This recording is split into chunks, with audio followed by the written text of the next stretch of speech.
Ce n'est définitivement pas pour 2026, mais je crois à 100% que Bitcoin atteindra 1 million de dollars un jour. L'une des choses qui a changé de 2021 à aujourd'hui, c'est que la volatilité du Bitcoin a diminué. Donc si la volatilité baisse à mesure que de plus en plus de personnes adoptent cet actif, cela prolonge simplement l'échéance à laquelle nous y arriverons. Il est vraiment difficile de prédire les échéances, mais tant qu'il continue à dévaluer le dollar et à augmenter la dette nationale, Bitcoin atteindra un jour 1 million de dollars. La deuxième chose que je pense être vraiment importante, c'est que nous avons maintenant beaucoup de clarté sur le fait que les institutions financières vont adopter cela.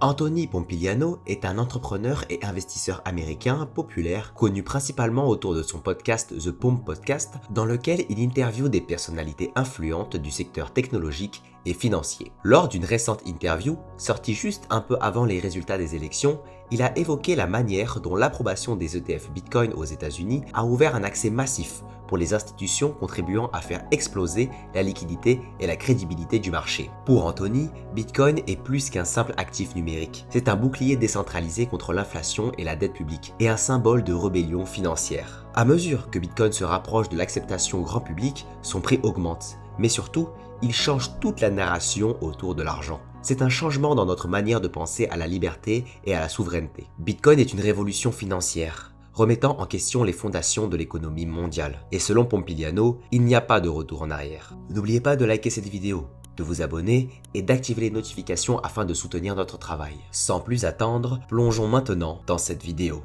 Littéralement en ce moment, la Banque centrale de l'Argentine met du Bitcoin directement dans leur bâtiment. Et nous avons vu d'autres pays commencer à l'adopter aussi. Donc les plus grands pôles de capitaux commencent à peine à adopter Bitcoin. Ce qui signifie qu'il reste encore beaucoup de chemin à parcourir. Donc 1 million n'est pas difficile à prédire si l'on se donne un délai infini. Mais alors, quel est le délai? C'est ça la partie la plus difficile pour faire une prédiction de prix. Prenons un exemple. N'imaginez pas Bitcoin, mais plutôt des terres. Imaginez un quartier de 10 terrains, et que 6 d'entre eux sont déjà possédés par quelqu'un. Il y a donc 4 terrains de disponibles. Si une seule personne venait essayer d'acheter un terrain, eh bien il y aurait plus de terrains disponibles que de personnes intéressées pour en acheter. Donc vous avez un grand pouvoir de négociation sur le prix. Vous pourriez dire, regardez, vous n'avez pas tant de personnes qui veulent vos terrains, donc je vais payer le montant que je veux. Maintenant, s'il y a 200 personnes qui arrivent et qui disent « je veux l'un de ces 4 terrains », alors les propriétaires du terrain vont continuellement augmenter les prix pour répondre à la demande. Bitcoin est très similaire en ce sens. Il n'y aura jamais que 21 millions de Bitcoin en circulation. C'est un actif très limité, semblable à un terrain. Donc, à mesure que de plus en plus de gens arrivent et disent « Hey, je veux du Bitcoin », le prix de celui-ci continue de monter. Donc, si ce ne sont que quelques individus, le prix monte un peu parce qu'il y a quelques personnes qui en veulent. Mais lorsque des banques centrales, des fonds souverains, Fidelity, BlackRock, JP Morgan et d'autres types d'organisations commencent à arriver, elles ont beaucoup plus d'argent que toi et moi. Donc, à leur arrivée, c'est comme si 200 personnes arrivaient pour essayer d'acheter les 4 terrains. Et c'est ce qui fait monter le prix. Et pourquoi viendraient-elles acheter ces terrains ou acheter du Bitcoin? Une raison majeure est que, historiquement, elles ont stocké leur valeur économique durement acquise en dollars. Mais ce que nous voyons depuis un moment, c'est que l'inflation est plus élevée que ce qu'elle a été historiquement.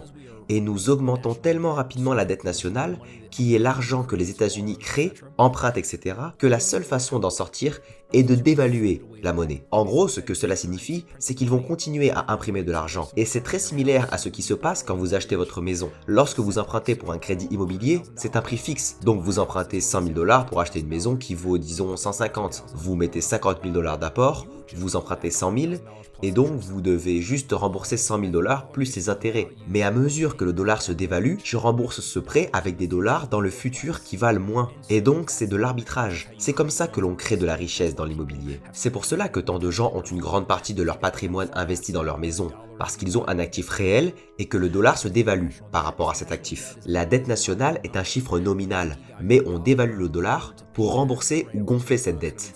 Donc si tu détiens des dollars, tu es du mauvais côté. Et c'est pour cela que tu vois tant de bons investisseurs se tourner vers l'immobilier, les actions, Bitcoin et les matières premières, car ils veulent sortir du dollar. C'est l'un des paradoxes du monde. Tout le monde veut de l'argent, mais les riches ont compris qu'en réalité, c'est la valeur économique que vous recherchez, pas de la monnaie. La monnaie est en fait garantie de perdre de la valeur. Et donc, d'une manière étrange, encore un autre paradoxe de la vie, c'est que ce qu'on vous a appris à considérer comme de l'argent sûr, c'est en réalité l'une des choses les plus risquées que vous puissiez détenir, car c'est l'une des choses dans votre portefeuille qui est garantie de perdre de la valeur. Ainsi, vous devez sortir des dollars et vous tourner vers des actifs financiers. C'est pourquoi les investisseurs gagnent et les épargnants perdent. Sur une échelle de 20 ans, l'impact politique ne fait aucune différence, car Bitcoin va réussir, peu importe qui est à la Maison Blanche. Il peut y avoir un impact à court terme, certes. Évidemment, si une administration est nocive, cela peut faire une différence pendant 1 ou 2 ans, certes. Mais si on regarde les 4 dernières années, beaucoup de gens dans l'industrie diront que l'administration actuelle Biden-Harris a été nocive, compte tenu du cadre réglementaire qui a été mis en place. Et malgré tout cela, et objectivement, Coinbase est quand même devenu public. L'ETF Bitcoin a été approuvé, l'ETF Ether a été approuvé, les options ETF ont été approuvées, donc l'industrie a progressé malgré l'hostilité. Je pense que ce qui excite le plus les gens avec une administration Trump, c'est qu'ils se disent « Imaginez ce qui se passerait s'il l'adoptait, imaginez à quel point cela serait positif ». Que vous croyez ou non Trump ou Harris, je pense que Bitcoin va réussir, peu importe qui est président, parce qu'il n'est contrôlé par personne. Il est décentralisé, il est mondial, soutenu par des puissants réseaux informatiques dans le monde entier. Il peut y avoir une volatilité à court terme, mais à long terme, je ne pense pas que les gens qui essayent d'acheter ou de vendre l'actif en fonction de l'identité du président soient mieux lotis que ceux qui se disent simplement « je vais acheter Bitcoin pour ce qu'il est » et ne pas m'inquiéter des questions politiques. Je pense que Bitcoin est comme un système d'alarme. Ce que nous avons observé historiquement, c'est que le prix du Bitcoin monte. Quelque chose se passe dans le monde, comme un réveil. Il sonne.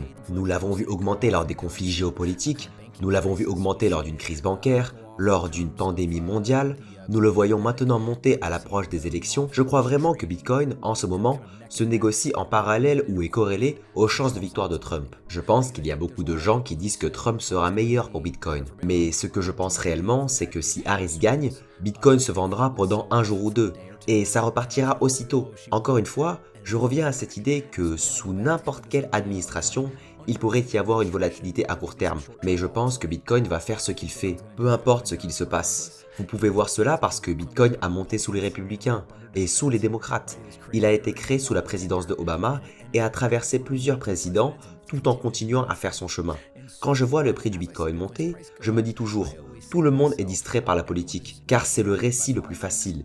Mais en même temps que Bitcoin monte avec Trump, devinez ce qu'ils font. Ils impriment beaucoup d'argent. La dette nationale a augmenté de presque 500 milliards de dollars en octobre. Elle s'élève aujourd'hui à 35,8 trillions de dollars. C'est une explosion en termes de dette nouvellement créée. Alors, est-ce que Bitcoin monte à cause d'une victoire de Trump ou à cause de la dette nationale ? Peu importe la réponse, la tendance structurelle à long terme, c'est que Bitcoin monte. De manière très volatile certes, et il y aura des baisses, il fera des hauts et il fera des bas. Mais rappelez-vous l'étude réalisée par Fidelity, qui montre que les personnes qui ont eu les meilleures performances sont celles qui sont décédées ou ont perdu leur mot de passe, car elles ne touchaient pas à leur actif. Le gars qui a acheté des maisons de ville à Brooklyn, il l'a acheté, il ne peut pas la vendre rapidement, il ne peut pas se lever un jour et se dire « Oh mon Dieu, je vends !» Il y a un processus, c'est difficile, c'est illiquide. Je pense que ceux qui ont une vision à très long terme sont ceux qui ont l'avantage. Même s'il y a toute cette volatilité, imaginez que je sois venu vous voir en novembre 2022 en vous disant « Oh mon Dieu, Bitcoin est à 17 000 $. Vous m'auriez dit « Il faut vendre, il faut vendre !» Puis je reviens maintenant et je vous dis « Oh mon Dieu, Bitcoin est à 70 000 !» Et je reviens vers vous demain et je vous dis « Bitcoin est à 65 000 !» Vous devenez fou. Avoir une vision long terme est ce qui permet vraiment de se protéger de tout ce bruit. Le parcours de Bitcoin vers les 100 000 $ marque un moment crucial dans sa progression vers une adoption plus large. Bitcoin a doublé de valeur cette année et a augmenté de 40% suite à l'annonce de la victoire de Trump, menant son prix à un nouveau sommet historique de plus de 103 000 $ début décembre. En 16 ans, Bitcoin est passé d'un jouet pour geeks à un phénomène géopolitique mondial. Lors de sa campagne, Trump a positionné les États-Unis comme une potentielle capitale de la crypto, promettant d'accumuler une réserve stratégique nationale de Bitcoin. Ce changement de politique, combiné à l'adoption institutionnelle grâce aux ETF spot Bitcoin, pourrait bien être le moteur afin de propulser Bitcoin vers le million de dollars. La semaine dernière, Michael Saylor s'est vu accorder 3 minutes de présentation auprès du board des directeurs de Microsoft dans le cadre d'une potentielle adoption de Bitcoin comme actif de trésorerie. Il semble que cette information soit fortement sous-évaluée et sous-médiatisée car Microsoft détient plus de 70 milliards d'euros dans sa trésorerie et une adoption de leur part serait à la fois une pression acheteuse importante mais surtout un signal fort de crédibilité auprès de l'ensemble des acteurs institutionnels. Quel que soit l'impact d'une telle décision,